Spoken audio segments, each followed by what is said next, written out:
할렐루야.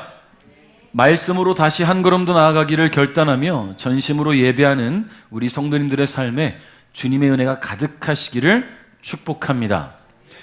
우리가 오랜 시간 신앙생활을 하고 교회에 나오다 보면 너무나 익숙하게도 자기 자리를 찾아 앉게 되는 경우들을 봅니다.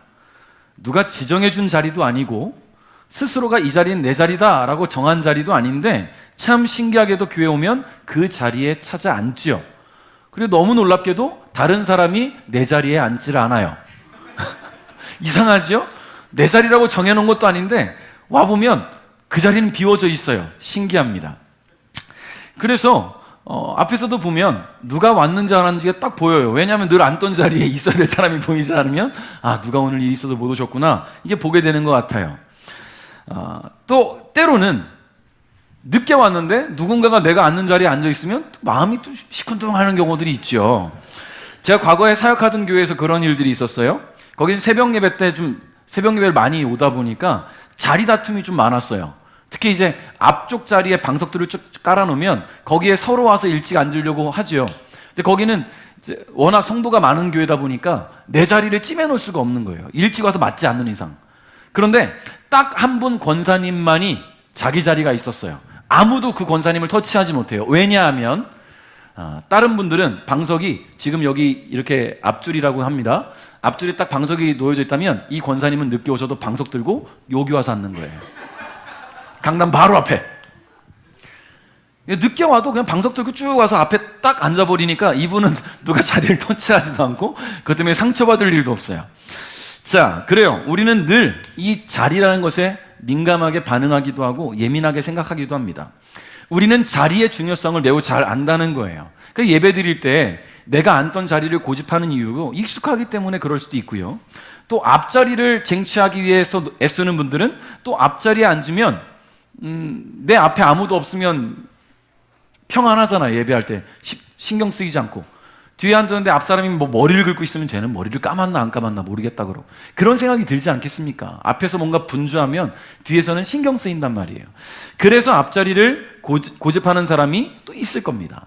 그만큼 자리는 굉장히 중요해요. 근데 여러분, 이 자리라는 단어를 좀 더 넓은 개념으로 보면 장소 또는 어떤 환경이나 상황으로서도 이 자리를 생각해 볼 수가 있어요. 그래서 우리는 이 자리에 맞는 옷차림도 생각하게 되지요. 상황과 환경을 따져보면. 예를 들면 여러분 운동장에서 여러분 축구합시다 라고 한다면 여러분 저처럼 정장에 헤어 왁스 바르고 멋있게 하고 나타날 사람 있겠습니까? 운동장에 축구하러. 아니죠. 운동복 차림에 운동화를 신고 편하게 올 거예요. 만약에 여러분 장례식장에 가게 된다면 빨주노초 파남복 이런 옷 입고 나타나시는 분 없어요. 되도록이면 깔끔하게 검은색으로 옷을 맞춰 입긴 하죠. 왜냐하면 그게 예의니까. 또 만약에 파티에 가게 된다면 여러분 파티에 초대장이 날아왔어요. 어떻게 가시겠습니까? 뭘 입을지 고민하겠지요. 뭘 입어야 이쁠지, 어떻게 꾸며야 이쁠지 고민하겠지요. 목 다 늘어난 티셔츠에 반바지 차림으로 가는 사람은 없을 거예요. 그만큼 자리는 매우 중요하다는 거예요. 우리 삶에 굉장히 중요하게 다가와 있습니다. 우리는 예배 자리에 나올 때도 마찬가지예요. 그래도 깔끔하게 꾸며서 입고 나오죠. 깔끔하게. 그래서 그런 얘기들 하죠. 목사님들이 온라인으로 예배 드리다 보니까 예배 드린 사람들은 집에서 그냥 뭐 나시에 반바지 차림, 반바지라도 입으면 다행이죠. 속옷 차림을 누워가지고 이렇게 누워서 온라인 예배를 구경하는, 관람하는 분들도 계실 텐데, 그래서 제 아는 목사님은 줌이라는 어플이 있어요. 얼굴 보고 화상 채팅하고 예배하는 그걸 깔아놓은 거예요. 그래서 성도들 다 들어오라고 해서 틀어놓고 성도들이 옷을 잘 갖춰 입는지 보는 거예요. 그러니까 집에서도 양복 갖춰 입고 넥타이 매고 예배를 드린답니다. 여러분, 그래요. 예배의 자리는 꼭 교회에서만이 아니라 내가 있는 그 어디든 그 자리가 예배 자리다. 여러분 함께 생각하면 좋을 것 같아요. 여러분, 우리의 삶에 이렇게 밀접하게 다가와 있는 중요한 자리의 개념, 오늘 우리는 삶 속에서 접촉하고 지내는 수많은 자리들 가운데 가장 소중하고 존귀한 자리에 대해서 함께 나눠보려고 하는데요. 그 자리가 뭐냐? 바로 예배의 자리다라는 거예요. 예배의 자리. 여러분, 영국 국교회의 최고위직인 캔터베리 대주교라는 위치를 지냈던 윌리엄 템플이라는 분이 이런 말씀을 했습니다. 예배에 대해서. 예배는 하나님께 우리의 모든 것을 다 복종시키는 것이다. 하나님의 거룩하심으로 우리 양심을 자극하고 하나님의 진리로 우리 마음에 자양분을 주고 하나님의 아름다우심으로 우리의 상상력을 순수하게 만들고 하나님의 사랑에 우리의 마음을 열고 하나님의 목적을 위해 우리의 의지를 하나님께 넘겨드리는 것이다. 우리가 가질 수 있는 가장 이타적인 감정이라 할 수 있는 예배 속에서 이 모든 것들이 모아지게 된다. 따라서 예배 속에서 모든 죄의 원천인 이기심이 치유될 수 있다. 할렐루야. 오늘 예배의 자리에 나오신 우리 베델 가족 여러분, 예배를 통해 여러분 안에 있는 모든 죄된 생각들과 거짓된 마음들, 또 이기적인 생각들이 치유될 수 있기를 바라고요. 하나님과 아름다운 소통을 이루시고 그 안에서 주님께서 아낌없이 베푸시는 은혜가 가득하시기를 축복합니다. 우리 오늘 본문 1절을 함께 읽어보겠습니다. 시작.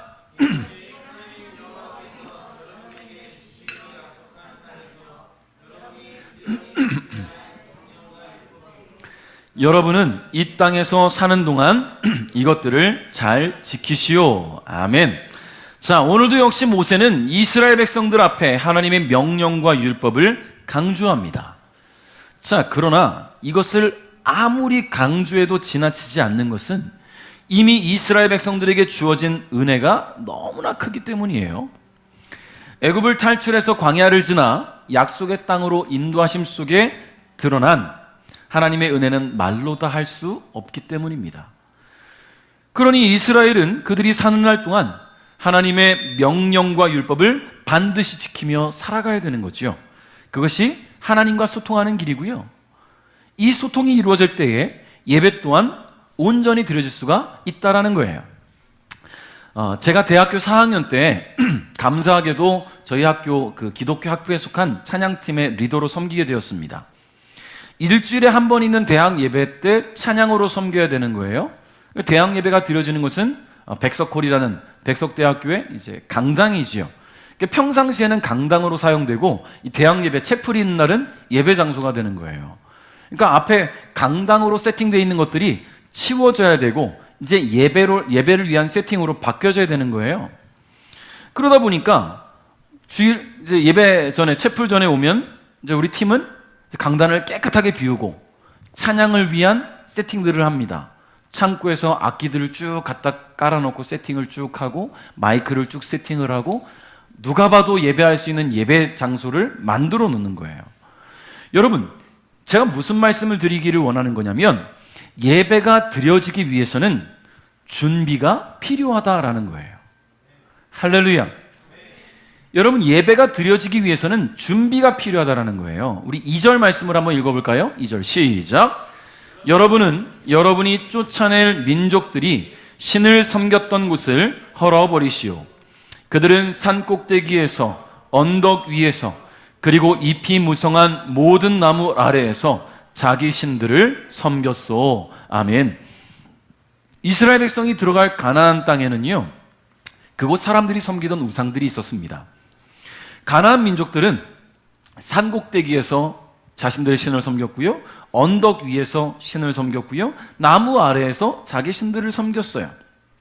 자, 이걸 보면 우리 민족의 토속 신앙과 매우 흡사하죠. 산에서 산신령에게 비나이다 비나이다 하던 모습들, 나무에다 화려한 끈들을 걸어놓고 거기 막 절을 하지요. 뭐라고 해요? 선앙당이라고 하잖아요. 우리 마을을 지켜주는 수호신. 그렇게 섬겼던 모습들을 봅니다. 달이 뜨는 밤이면 정한수를 떠다 놓고 달을 보며 기도를 하지요. 가나안 민족도 자신들의 신을 섬김에 있어서 아주 열정적이었어요. 가나안의 곳곳이 우상에게 제사 드려지던 곳이었기 때문이 그렇습니다. 하나님은 이스라엘 백성들이 가나안 땅에 들어가서 그들이 우상을 섬기던 곳을 헐어버리라고 명령하셨어요. 이건 뭡니까? 너희들이 가서 예배해야 되니까 예배를 위한 준비를 이제 해라. 잘못된 것들, 부정한 것들, 거룩하지 않은 것들 다 치우고 예배할 수 있는 공간을 만들어라 라는 말이에요. 우리 3절 한번 읽어볼까요? 시작. 그들의 돌기둥을 부수고 아세라 우상을 불태우고 다른 우상들을 찍어버리시오. 그들의 이름을 그곳에서 헐업 없애버리시오. 아멘. 자, 가나안의 돌기둥. 여러분, 이 가나안의 돌기둥은요, 가나안 사람들이 풍요를 기원하면서 세운 돌인데요, 남성의 성기를 상징했습니다. 그래서 인간이 자의적으로 풍요를 기원하면서 돌기둥을 세웠으니까 인간이 무엇인가를 할 수 있다는 생각을 먼저 깨부셔라. 우리가 돌기둥을 세워서 풍요를 얻을 수 있다? 그건 아니다. 하나님만이 주실 수 있다라는 거예요. 그걸 너희들이 알기 위해서 돌기둥을 부셔버려라. 온 우주 만물의 주인이신 하나님만이 이 풍요의 원천이다. 이것을 이스라엘 백성들에게 알려주신 겁니다. 또한 아세라 우상. 여러분, 아세라 우상은요, 풍요의 신입니다. 행운과 행복을 가져다 주는 것으로 여겨졌던 여신이었어요. 아세라 우상을 불태우는 것 역시 인생의 풍요, 행복, 행운의 원천이 인간이 만든 거짓 우상이 아니라 율법을 주시고 사랑을 주시고 은혜를 주시는 하나님께만 있다는 것을 믿는 믿음을 보여라 라는 것이에요.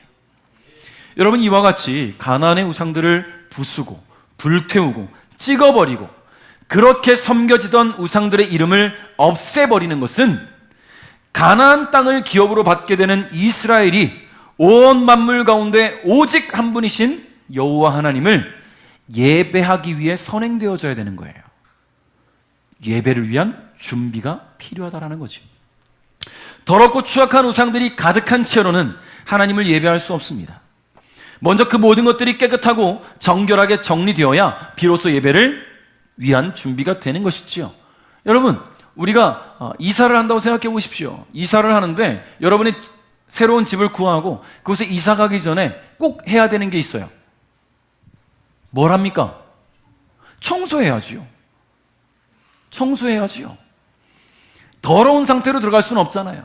먼지 구덩이에 우리가 들어가면서 내 짐들을 넣어놓을 수는 없잖아요. 그리고 요즘 보니까 꼭 먼저 가서 청소 꼭 해봐야 되는 게 곳곳에 부적 붙어 있는 집들도 있어요. 다 떼어버려야죠. 여러분, 우리가 청소라는 것이 뭡니까? 내가 살기 위해 준비하는 거예요. 거기 들어가 살기 위해. 예배도 마찬가지예요. 우리가 예배를 위한 준비가 꼭 필요하다는 겁니다. 오늘 여러분은 예배의 자리에 나오시면서 마음속에, 생각 속에 잡다한 것들을 다 정리하고 오셨습니까? 하나님만을 만나는 그런 자리에서 하나님 아닌 다른 것에 마음이 빼앗기지 않고 하나님만을 집중할 수 있기를 주님의 이름으로 축복해요. 다른 것에 마음 빼앗기면 하나님은 그 예배를 받지 않으세요. 그렇게 이 자리에 와서 예배한다면 이 자리가 예배의 자리가 아니라 그냥 종교 활동의 자리가 되는 거예요. 그렇기 때문에 우리는 먼저 예배를 위한 준비가 선행되어져야 된다는 것입니다. 자, 몇 주 전에 대학 시절에 함께 공부했던 선배 목사님과 또 사모님을 만났어요. 22년 만에 만났습니다. 제가 군대 가기 전에 98년도에 군대에 입대했으니까 97년도부터 같이 공부하고 98년도에 제가 군대 가면서부터 못 봤어요. 22년 만에 만났습니다. 근데 오랜만에 만났음에도 불구하고 늘 교제해 왔던 것처럼 너무 편안했어요. 함께 저녁 식사를 마치고 사모님이 맛있는 커피를 대접하겠다고 하셔서 용인이었는데요. 그 지역에 있는 아주 맛있는 카페로 우리를 소문난 카페로 이제 인도했어요. 거긴 저녁 7시에 문을 닫는데요. 그 지구촌교회 집사님이 운영하시는 곳인데 워낙 커피 맛집으로 유명해서 운영을 하는데 저녁 7시면 문을 닫는 거예요. 뭐 예배를 위해서도 마찬가지고 또 가족을 돌보기 위해서도 마찬가지고 7시에 닫아요.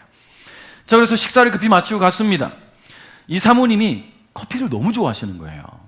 맛있는 커피를 찾아다니면서 마신대요. 그래서 목사님이 뭐 생일이나 어떤 때 이제 선물을 주면 뭐 옷 선물해 주는 거 싫다 하시고 뭐 비싼 가방 원치 않는데요. 가방 하나 있으면 된대요. 대신 맛있는 커피 맛집을 찾아달라는 거예요. 그래서 거기서 커피 마시면서 그걸로 만족하고 기쁨을 얻는다고 합니다. 그러니까 이 사모님에게 가장 큰 기쁨은 커피 마시는 집 찾아가는 거예요. 그러니까 저희에게도, 저하고 제 아내에게도 맛있는 커피를 대접하겠다고 갔어요. 그리고는 사장님이 그 집사님이 설명을 쭉 해주십니다. 신맛부터 무슨 맛 이렇게 쭉 이제 설명해 주시면서 이거는 뭐 에티오피아 거, 이거는 브라질 거 쭉 설명해 주시는데 뭘 드시겠습니까? 할 때 제가 아이스 초코 먹겠습니다. 라고 했어요. 전 커피 맛을 몰라요. 그냥 시다 쓰다밖에 몰라요. 그래서 아이스 초코 먹겠습니다 했더니 그러면 차라리 다른 카페를 갈 걸. 왜냐면 7시에 문 닫으니까 시간을 많이 보낼 수 없어서. 자, 어쨌든 간에 여러분, 우리가 하나님께 예배드림에 있어서 간과해서는 안 되는 것이 있어요. 그것이 뭐냐면 예배의 대상이 바로 하나님이라는 겁니다. 다시 말해 예배는 하나님이 기뻐하시는 것이 돼야 된다는 거예요. 이 사모님이 커피 좋아하는데 다른 좋은 선물도 백날 갖다 바쳐봐야 사모님 안 좋아해요. 그냥 커피만 마시는 것만 된다는 거예요. 하나님도 마찬가지예요. 좋은 환경, 엄청난 사운드, 화려한 조명 다 필요 없어요. 하나님이 기뻐하신 우리의 마음의 준비가 되어 있느냐, 그것이 하나님이 예배를 받으시느냐 받지 않으시느냐가 결정되는 것입니다.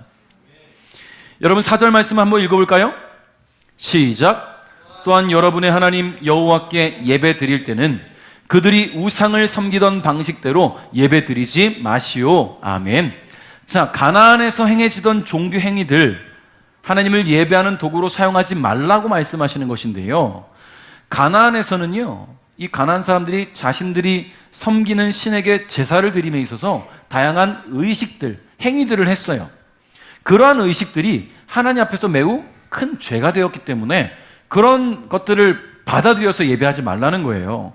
예를 들어 이 가나안 사람들은요, 자신들의 신에게 제사들을 드리는 과정에서 성전에 창녀들이 있어서 거기서 성전 안에서 성관계를 맺는 그런 의식들도 있었고요. 또 때로는 아이를 산제물로 갖다 바치는 경우도 있었어요. 신에게 제사를 드리기 위해서 아이를 갖다 죽여가서 제물을 드리는 거예요. 하나님이 기뻐하시지 않는 행위들이 가나안의 신전에서는 행해졌다라는 거예요. 여러분, 하나님은 거룩하신 분이기 때문에 하나님께 드려지는 예배는 거룩해야 합니다. 세상적인 것과는 구별되어야 돼요. 깨끗하고 정결한 마음으로 드려져야 된다는 이야기입니다. 그래서 하나님은 죄의 온상과도 같았던 가나안의 종교 행위들이 예배의 도구로 사용되지 않기를 바라신 것입니다. 자, 또 8절 한번 읽어봅니다. 같이 시작. 우리가 지금 예배 드리는 방법으로 예배 드리지 마시오. 지금은 각 사람이 자기 생각에 옳은 대로 하고 있어. 아멘. 여러분, 이스라엘 백성들이 지금 하고 있던 예배 방식들 하지 말라고 하는데요, 이게 무슨 말일까?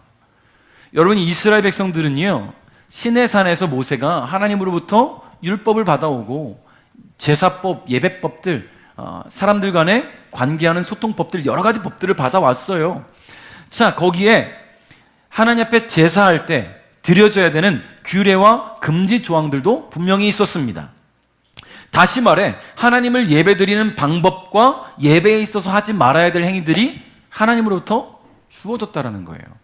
그런데 이스라엘 백성들이 광야 생활을 하다 보니까 잦은 이동도 있었고 또 삶의 어려움이 또 문제들이 발생한다고 느끼고 또 불편함이 느끼다 보니까 규례와 금지 조항들을 제대로 준수하지 못했습니다.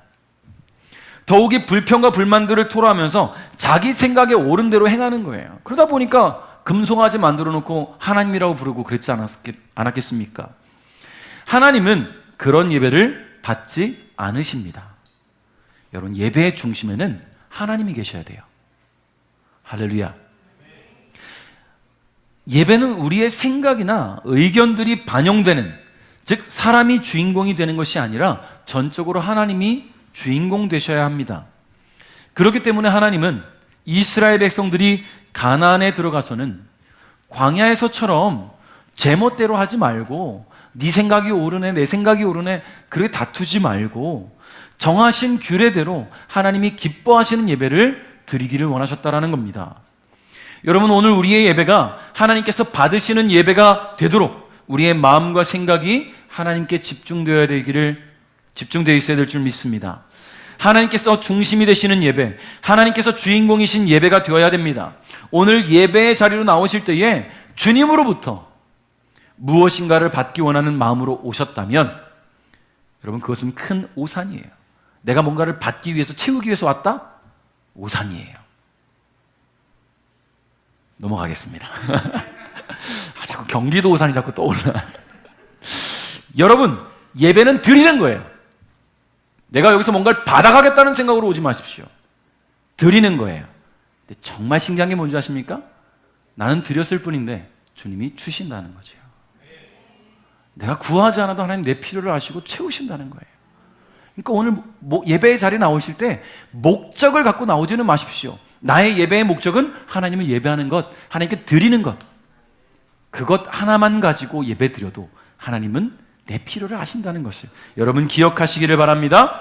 자, 5절을 함께 읽겠습니다. 시작.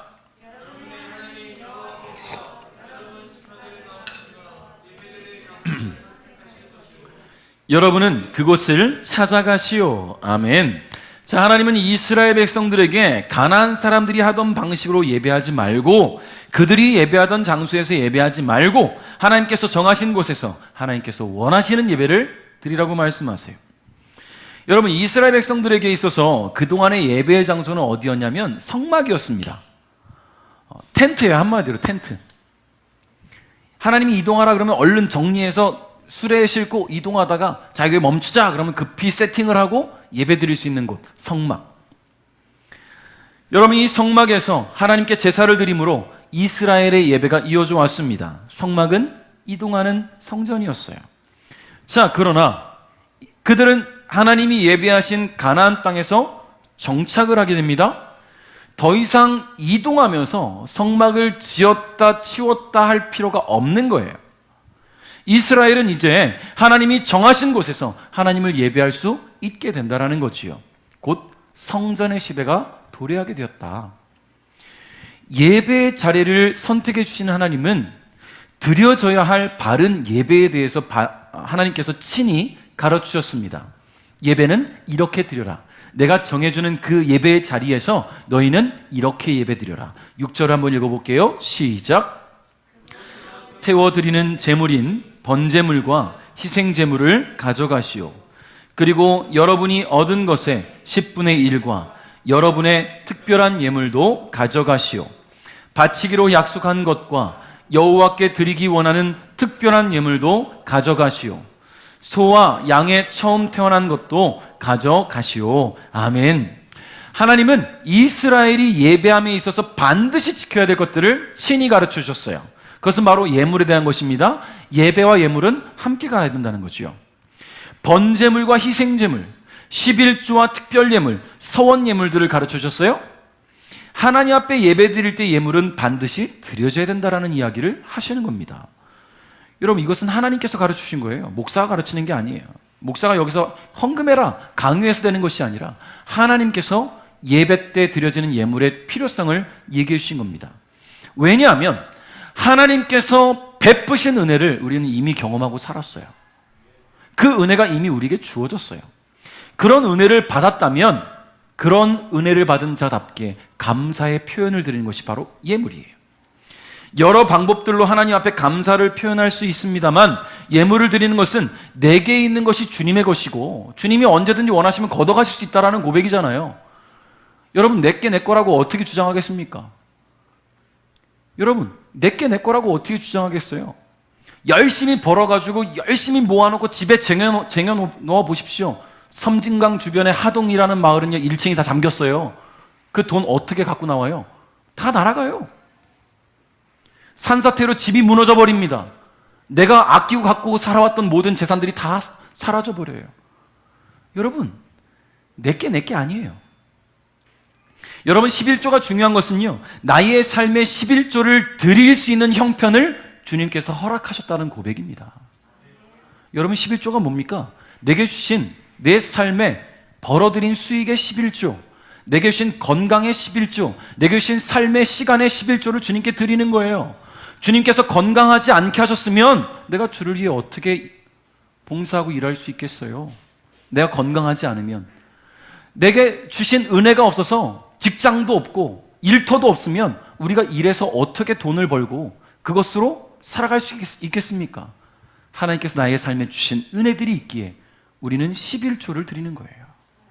언제든 주님께서 베푸신 은혜로 살아간다는 것을 고백하는 것입니다.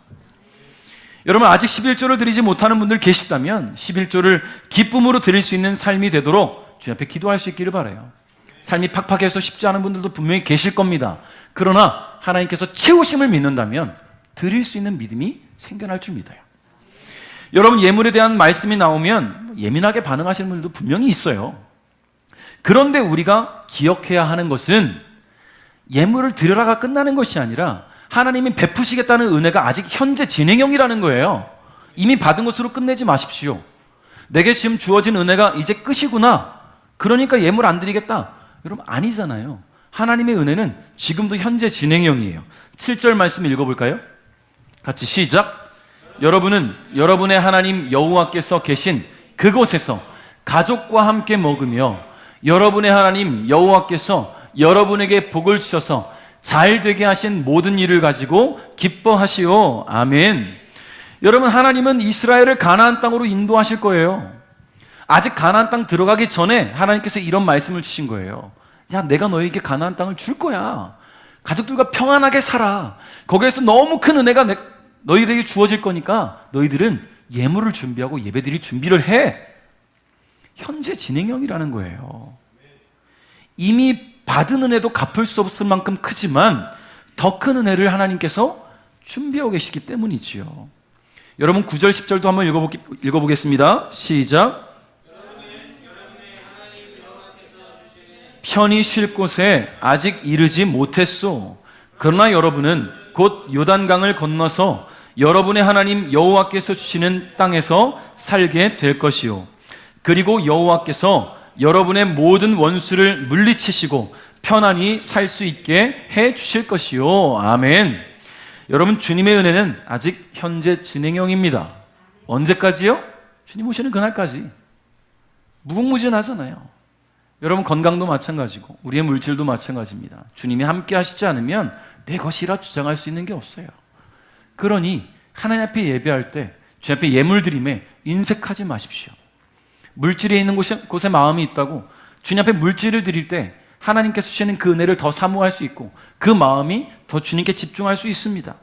그러니 오늘 구원의 은혜를 받은 우리 모든 성도 여러분, 감사하는 마음으로 예배의 자리에 나오시고 주님을 온전히, 주님이 기뻐하시고 주님이 원하시는 예배로 나아갈 수 있기를 주님의 이름으로 축복합니다. 말씀을 맺겠습니다. 오늘날 우리는 어느 곳에서든 예배할 수 있어요. 내가 있는 곳에서 예배하는 것이 예배지요. 삶이 예배가 되어야 한다는 것이 바로 그런 의미입니다. 그러나 하나님을 예배함에 있어서 그 예배의 자리가 얼마나 중요한지 몰라요. 어느 곳에서나 예배드릴 수 있다는 생각에 교회 나오지 않는 분들도 있어요. 더욱이 코로나가 이제 확산되면서 온라인 예배가 진행되고 시작되니까요, 너무나 익숙하게 교회 안 나오고 그냥 온라인으로 예배할게요 하는 분들도 분명히 있어요. 물론 몸이 건강하지 않아서 아픈 분들 분명히 있기 때문에 그런 분은 어쩔 수 없지만, 너무나 멀쩡하게도 너무나 건강한데도 주일날 예배의 자리가 아닌 나의 집에서 아니면 여행지에서 온라인으로 예배 드리겠다라고 말씀하신 분들이 계시지요. 여러분, 그러나 우리가 분명히 알아야 될 것이 있습니다. 믿음이 연약한 자는 환경의 영향을 받게 돼요. 주변의 환경들로부터 예배에 방해를 받게 된다는 겁니다. 집에서 온라인으로 예배 드릴 때 예배가 제대로 드려지기 쉽지 않아요. 여행지에 가서, 다른 지역에 가서 내가 온라인으로 예배하겠다? 쉽지가 않아요. 집중하지 못해요. 그나마 집중할 수 있다면 예배를 드리는 것이 아니라 거의 예배가 관람되어지는 것이죠. 예배에 참여하는 것이 아니라 예배의 구경꾼이 될 수 있다는 겁니다.